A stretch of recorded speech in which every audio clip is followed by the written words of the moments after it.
Hello students, my name is Pankaj Pathania. और students, मैं जो टॉपिक्स आप जो वीडियोस लेके आए वो है इंजीनियरिंग फिजिक्स के इम्पोर्टेंट क्वेश्चंस और लेज़र जो हम यहाँ पे बात कर रहे थे। लेज़र का जो टॉपिक है बहुत ही इम्पोर्टेंट है और बहुत ही इजी है और इसमें क्वेश्चन बिल्कुल सीधे सीधे क्वेश्चंस आते हैं जो कि मैं डिस्कस करूंगा कि उसके टिप्स क्या हैं उसको सॉल्व करने के और क्या क्या चीज़ आपको लिखनी है इंपॉर्टेंट चीज़ जिससे कि आपके अच्छे मार्क्स आएँ फाइनल एग्जामिनेशन। तो पहले हम बात करते हैं कि लेज़र क्या है। तो लेज़र में क्वेश्चंस बनता है जैसे discuss the working of helium neon laser, discuss the working of Ruby laser, component of laser, principle of laser. ये सारे जो क्वेश्चंस बनते हैं और बहुत इजी क्वेश्चन है, आपको बस थोड़ा सा समझना है कि इसको किस तरह से लिखना है। तो लेज़र है क्या? It is the basically light amplification by stimulated emission of radiation. तो लेज़र के बारे में आपको फुल फॉर्म पूछ सकते हैं। और लेज़र क्या है? It is a monochromatic, it is a source of monochromatic and coherent source. ये आपको क्वेश्चन आ सकता है।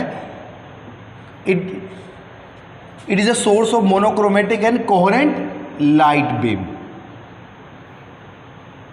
ठीक है बच्चों, तो ये क्वेश्चन आ सकता है लेज़र के बारे में 2 नंबर का कि what is the laser. It is a 2 marks light amplification by stimulated emission of radiation. और इसी से आपको क्वेश्चन बनता है इसका प्रिंसिपल क्या है। That is basically stimulated emission है। स्टिमुलेटेड एमिशंस लाइट, ये क्या एम्पलीफायर है। लेज़र क्या है? ऑप्टिकल एम्पलीफायर है और उसका प्रिंसिपल किस पे है? स्टिमुलेटेड एमिशन पे बेस्ड है ऑफ रेडिएशन। इसको समझने की कोशिश करिए। तो स्टिमुलेटेड एमिशन जो है वो बेसिक इसका प्रिंसिपल है लेज़र का, जैसा कि स्पॉन्टेनियस एमिशन है एलईडी का। तो ये ध्यान रखना है। तो लेज़र की जरूरत क्यों पड़ी? क्योंकि लेज़र से हमें मोनोक्रोमेटिक और कोहेरेंट लाइट बीम की जरूरत पड़ती है। और लास्ट हमने वीडियो में फाइबर ऑप्टिक्स के बारे में डिस्कस किया था।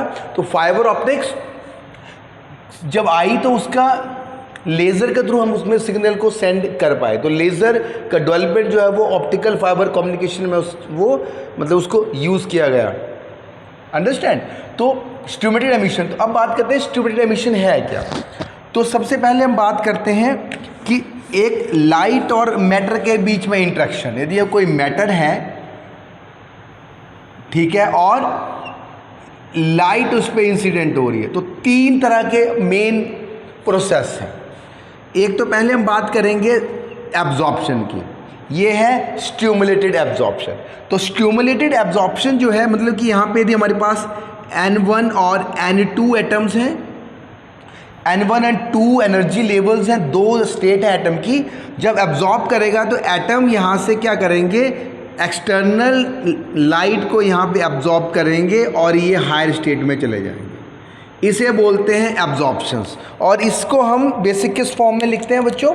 इसको एब्जॉर्प्शन, स्टिमुलेटेड एब्जॉर्प्शन बोलते हैं कि लाइट एब्जॉर्ब किया, हायर स्टेट में गई, मतलब कि इसकी एनर्जी दैट इज़ E2 और ये E1 है। मतलब E2 माइनस ये H न्यू का है, तो H new is E2 minus E1 होगा, तो एब्जॉर्प्शन होगा।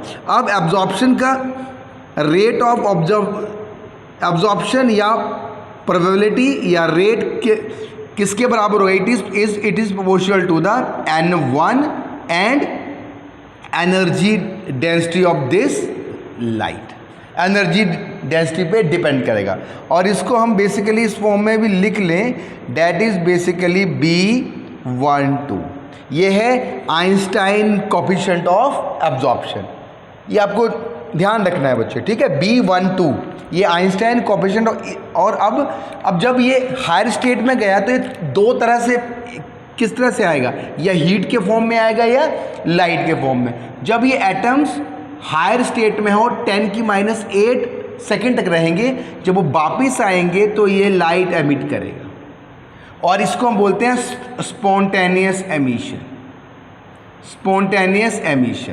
और ये स्पॉन्टेनियस एमिशन की जब हम बात करते हैं, अपने आप जो है एटम हायर स्टेट से ग्राउंड स्टेट में आ गए, स्पॉन्टेनियस एमिशन।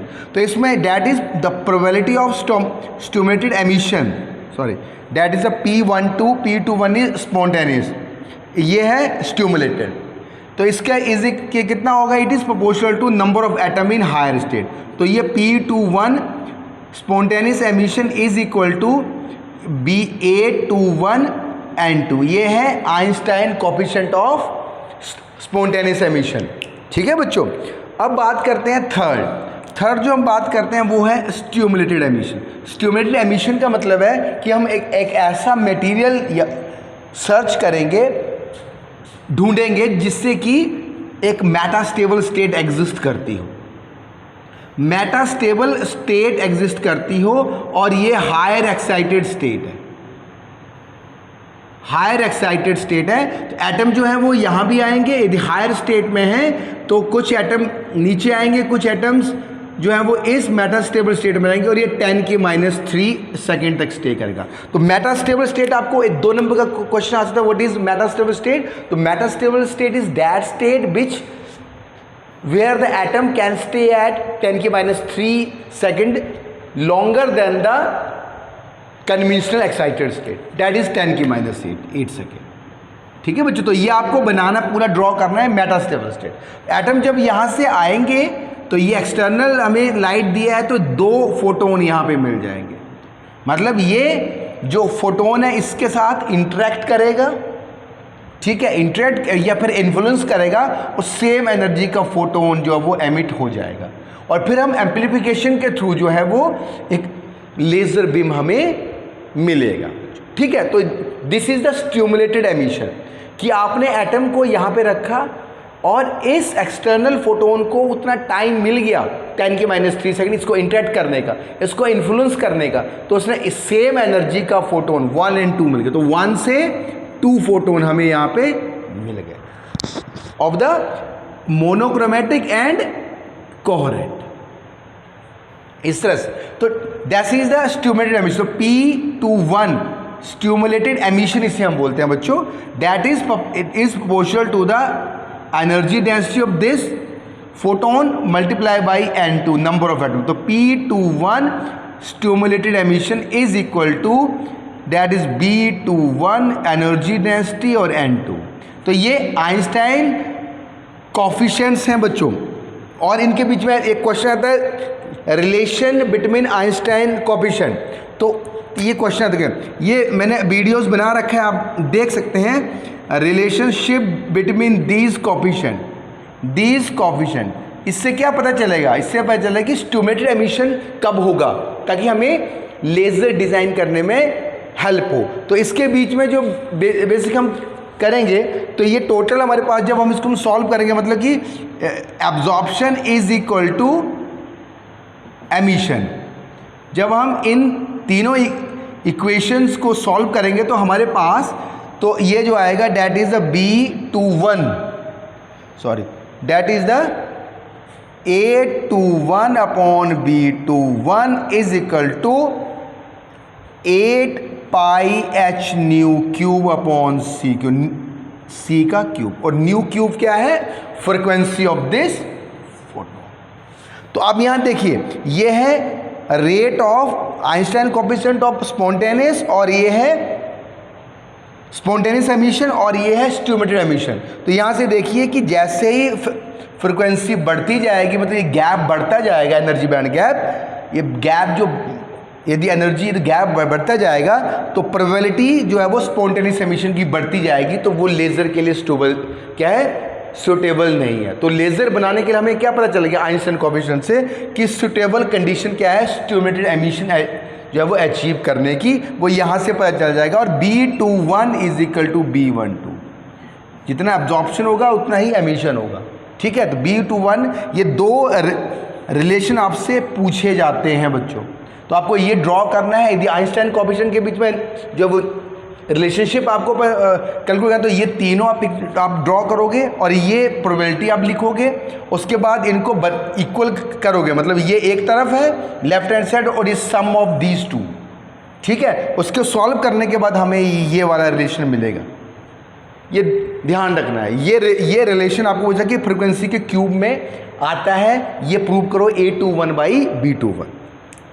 अंडरस्टैंड? तो ये आइंस्टाइन कोएफिशिएंट आ गया। अब हम बात करते हैं कंपोनेंट ऑफ लेजर। तो component of laser, component of laser, तो लेजर के 3 कंपोनेंट हैं। एक है number 1 is pumping, number 2 is active medium, question 2 number में आता है बच्चों। 3 इज रेजोनेटर कैविटी, मतलब ऑप्टिकल एम्पलीफायर के लिए हम बात करेंगे। तो ये पंपिंग के बहुत सारे मेथड हैं, अलग अलग लेज़र के लिए अलग अलग हैं। जैसे हमारे पास ज़ीनॉन लैंप, मतलब कि लाइट पंपिंग, यदि लाइट के थ्रू हम पंप करेंगे, ज़ीनॉन लैंप। उसके बाद इलेक्ट्रिक डिस्चार्ज मेथड, बहुत सारे मेथड हैं जो हमें पंपिंग के लिए काम आते हैं। पंपिंग के लिए क्या, एटम को हायर स्टेट में लेके जाने के लिए हमें कुछ ना कुछ पंपिंग चाहिए। तो डिफरेंट लेज़र के लिए हमें डिफरेंट टेक्निक यूज़ करनी पड़ती है। जैसे सेमी कंडक्टर में करंट का हम यूज़ करते हैं। उसके बाद केमिकल लेज़र में केमिकल रिएक्शन है। तो ये बेसिकली रूबी लेज़र में हम बात करेंगे, और ये जो मेथड है वो हम हीलियम नियॉन लेज़र में बात करेंगे। ठीक है, अंडरस्टैंड? तो ये चीज़ें हैं जो कि आपको पंप करती हैं। पंप का मतलब कि लोअर स्टेट से हायर स्टेट में एटम को लेके जाना। ठीक है, ये एटम इस हायर स्टेट में लेके, अंडरस्टैंड? अब बात करते हैं एक्टिव मीडियम। अब एक्टिव मीडियम क्या है? एक्टिव मीडियम एक ऐसा मीडियम जिसमें metastable state will be there. Active medium is that medium which have a metastable state, और मेटास्टेबल स्टेट होने से क्या होगा? पॉपुलेशन इन्वर्जन होगी। तो पॉपुलेशन, तो पहले हमें क्या चाहिए? Metastable state. Metastable state is where the atom is lying 10⁻³ second.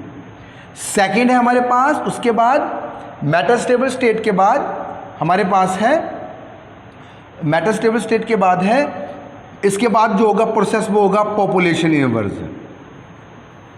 Population inversion का मतलब है इन्वर्जन उल्टा होना, कि हायर स्टेट में एटम ज़्यादा है एज कंपेयर टू N1। वो किस कारण हुआ? वो एक्टिव मीडियम जो है उसमें मेटास्टेबल स्टेट के कारण हुए। तो number of atom is N2/N1 is E-hν/kT। इसके ऊपर न्यूमेरिकल भी बनता है। आपको फ्रीक्वेंसी दिया होगा, एनर्जी दी होगी। hν क्या है? That is the energy between the two state. K is the Boltzmann constant दिया है, T इज टेम्परेचर है, N2/N1 आपको कैलकुलेट करना है। ठीक है, तो पॉपुलेशन इन्वर्जन में आपको इस तरह की number of atoms at higher state is more at particular time instant, तो उस स्टेट पे स्ट्यूमेटरी एमिशन की प्रोबेबिलिटी ज़्यादा हो जाती है। अंडरस्टैंड? तो पॉपुलेशन इन्वर्जन क्वेश्चन आता है मेटास्टेबल स्टेट, 2 नंबर का, 2 नंबर क्वेश्चन 2 मार्क्स का। उसके बाद जब पॉपुलेशन इन्वर्जन अचीव हो जाएगी तो स्ट्यूमुलेटेड एमिशन की प्रोबेबिलिटी बढ़ जाएगी। मतलब कि स्ट्यूमुलेटेड एमिशन विल बी देयर, और स्ट्यूमुलेटेड एमिशन होगा तो बच्चों क्या होगा? स्ट्यूमुलेटेड एमिशन होगा तो लेजर प्रोड्यूस होगा। ठीक है, तो एक्टिव मीडियम की भी मैंने प्रॉपर्टी आपको बता दी। अब एक्टिव मीडियम जो है, एक्टिव मीडियम हीलियम नियॉन के केस में हमारे पास आपके सिलेबस में 2 ही लेज़र हैं, रूबी लेज़र। तो रूबी लेज़र में chromium ion is doped in aluminium oxide. Aluminium oxide में डोपिंग की जाती है। और हीलियम नियॉन लेज़र में, हीलियम नियॉन लेज़र में हम क्या करते हैं? हीलियम और नियॉन का 10⁻⁴ कॉम्बिनेशन यूज करते हैं। That is the active medium. क्योंकि नियॉन का जो मेटास्टेबल स्टेट है वो हीलियम के मेटास्टेबल स्टेट से मैच करता है, इसलिए हम इस कॉम्बिनेशन को यूज करते हैं। और रूबी लेजर में एल्युमिनियम ऑक्साइड बेस मटेरियल है, तो क्रोमियम आयन क्या करता है? मेटास्टेबल स्टेट जो है वो क्या करता है? मेटास्टेबल स्टेट प्रोवाइड करता है। ठीक है, क्रोमियम। और यहाँ पे हीलियम नियॉन, नियॉन के पास मेटास्टेबल स्टेट है एज कम्पेयर टू हीलियम, तो हीलियम को हल्का पंप करना इजी है, नियॉन को पंप करना मुश्किल है क्योंकि भारी है, तो इसलिए हम हीलियम का जो है वो यूज़ करते हैं। तो ये है, तो ये एक्टिव मीडियम के बारे में भी होगी बात बच्चों। अब बात करते हैं रेजोनेटर कैविटी की। तो हम क्या करते हैं, अब जब ये 2 फोटोन प्रोड्यूस हो गए तो 2 से 4, 2 to 4 से 6, तो ये एक्टिव मीडियम में यदि हम यहाँ से बात करें तो ये एक्टिव मीडियम है। एक्टिव मीडियम ये पंपिंग है, that is the pumping source, pumping source है। और यहां से हमारे पास रेजोनेटर कैविटी, ये कंपोनेंट में आपको ये ड्रॉ करना है, that is the M1 mirror and M2 mirror, ये फुली पॉलिश्ड और ये हाफ पॉलिश्ड, हाफ पॉलिश्ड। तो यहां से ये मेटास्टेबल स्टेट में एक एटम से हमारे पास 2 एटम बने बच्चों, दैट इज 2 एटम्स। 2 एटम्स यहां जाएंगे तो ये तो पार्शली है, ये फुली है, तो 2 एटम जब यहां से जाएंगे तो वापिस आएंगे तो 2 say that is 4 atoms, 4 atoms, 4 atoms. फिर देन यहां आएंगे, यहां से टकरा के वापिस, फिर ये 4 और एटम को इन्फ्लुएंस करेंगे, तो 4 तो फोटोन है, 4 और हो जाएंगे तो ये 8 बन जाएंगे। 1 2 3 4 5 6 7 8 यहाँ जाएंगे, वापिस आएंगे, 8 और को इन्फ्लुएंस करेंगे, 8 खुद मतलब फोटोन है और 8 और एटम्स को इन्फ्लुएंस करके जो फोटोन जनरेट हो, 8 से 16। तो इस तरह से एक 16 से 32 30 64, तो एक पर्टिकुलर एनर्जी का बीम हमें यहाँ पे मिल जाएगा, that is a laser beam. तो कैविटी क्या है, ये है रेजोनेटर कैविटी। कई बार क्या होता है कि यहाँ से पॉलिश कर देते हैं इसको, fully polish and half polish. कई बार मिरर को हम बेसिकली यूज़ करते हैं डिपेंड अपॉन द लेज़र। तो ये आपको कंपोनेंट आना चाहिए, ठीक है बच्चों। उसके बाद कंपोनेंट में हम बात करेंगे हीलियम नियॉन लेज़र। तो पहले हम बात करते हैं रूबी लेज़र की। तो रूबी लेज़र का डायग्राम आप बच्चों को ऑलरेडी मैंने वीडियोस डिस्कस कर रखा है। यूवी लेज़र के बारे में जो भी आए, तो सबसे पहले आपको क्वेश्चन करना है कि it is a solid state laser और ये 3 लेवल लेज़र है। 3 लेवल ये लिखना ज़रूरी है, 3 लेवल है। और ये पल्स लेज़र है, ये भी लिखना बहुत ज़रूरी है। पल्स लेज़र है, ये आउटपुट जो पल्स के फॉर्म में देता है, ठीक है। अब ये आपको ये 3 चीज़ें लिखनी है। It is based on the principle of stimulated emission, ये आपको पता होना चाहिए। और इसमें एक्टिव मीडियम नंबर 1 आपको कंपोनेंट, इसके कंपोनेंट क्या है, बिल्कुल पॉइंट टू पॉइंट आपको यहाँ लिखना है। कंपोनेंट क्या है इसका, कंपोनेंट में पहले बात करें पंपिंग की। पंपिंग करने के लिए एटम को लोअर स्टेट से क्रोमियम आयन, तो पंपिंग के लिए हम क्या करते हैं, यहाँ पे xenon flash lamp, xenon lamp हम यूज़ करते हैं। एक्टिव मीडियम जो है वो बेसिकली क्रोमियम आयन डॉप्ड इन एल्युमिनियम ऑक्साइड, ये है। और रेजोनेटर कैविटी, रेजोनेटर कैविटी क्या है एम्प्लीफिकेशन के लिए, वो है mirror M1 and M2 mirror.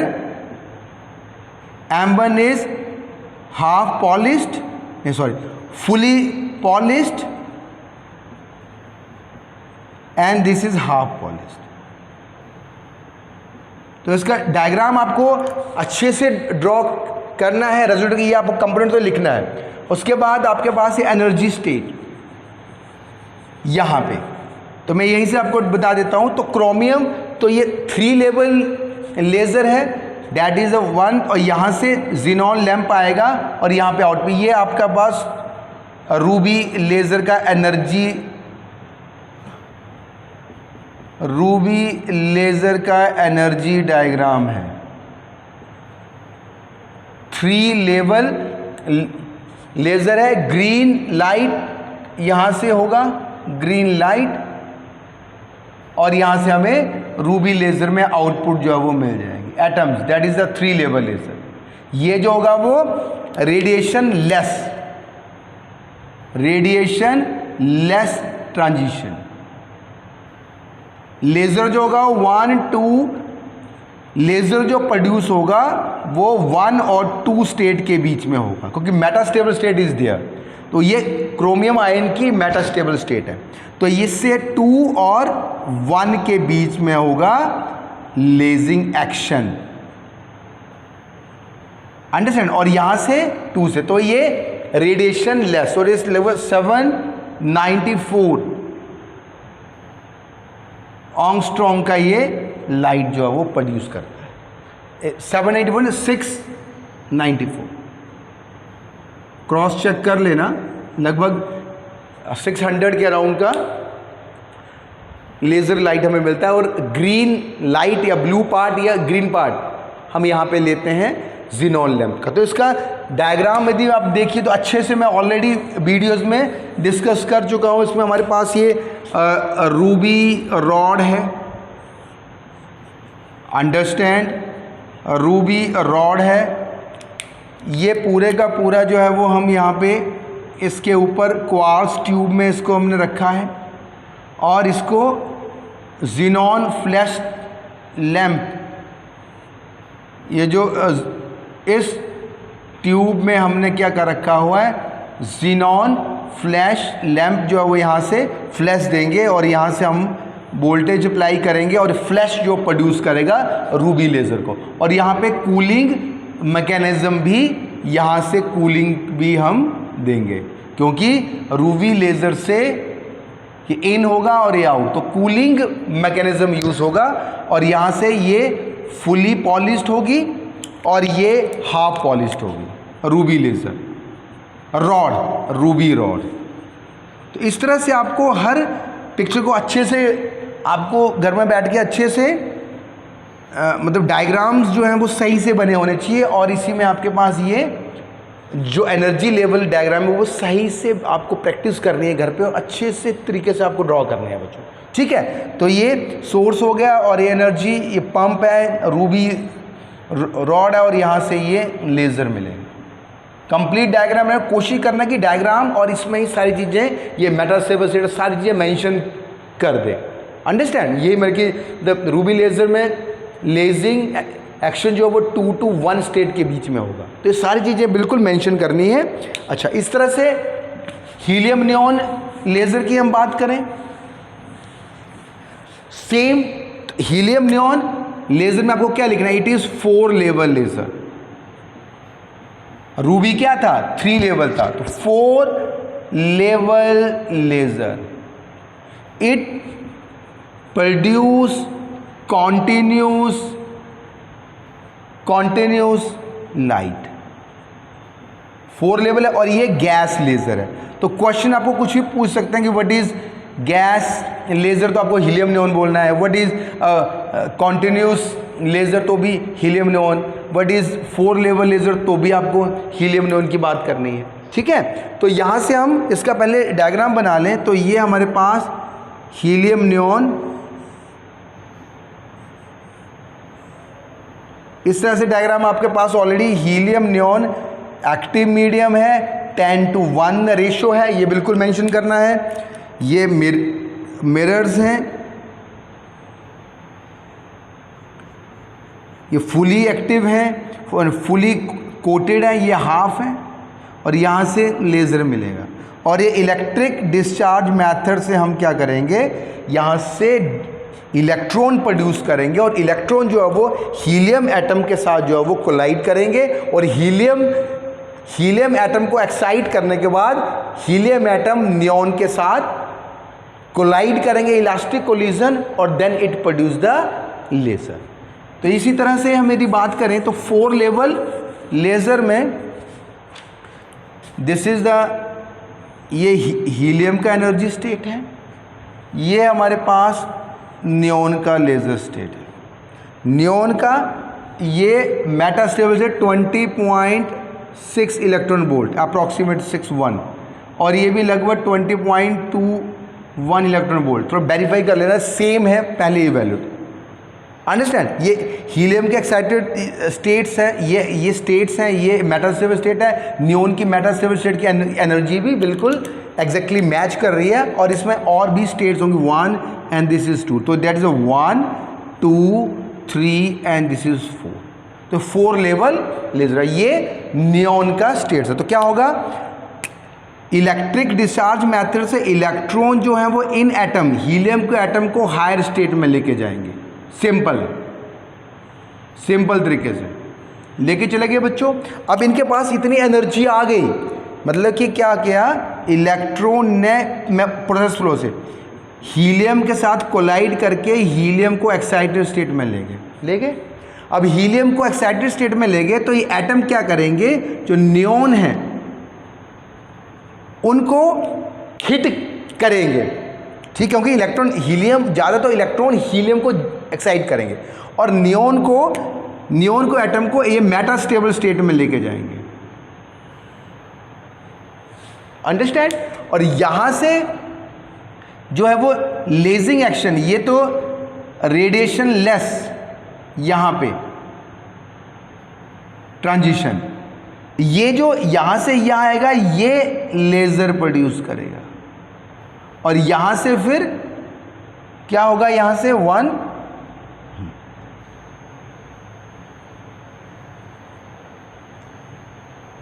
यहां से ये मेटास्टेबल स्टेट है, यहां से ये वाला जो पोर्शन है that will produce the laser, मतलब 1 2 3 एंड 4 और 3 के बीच में लेजर।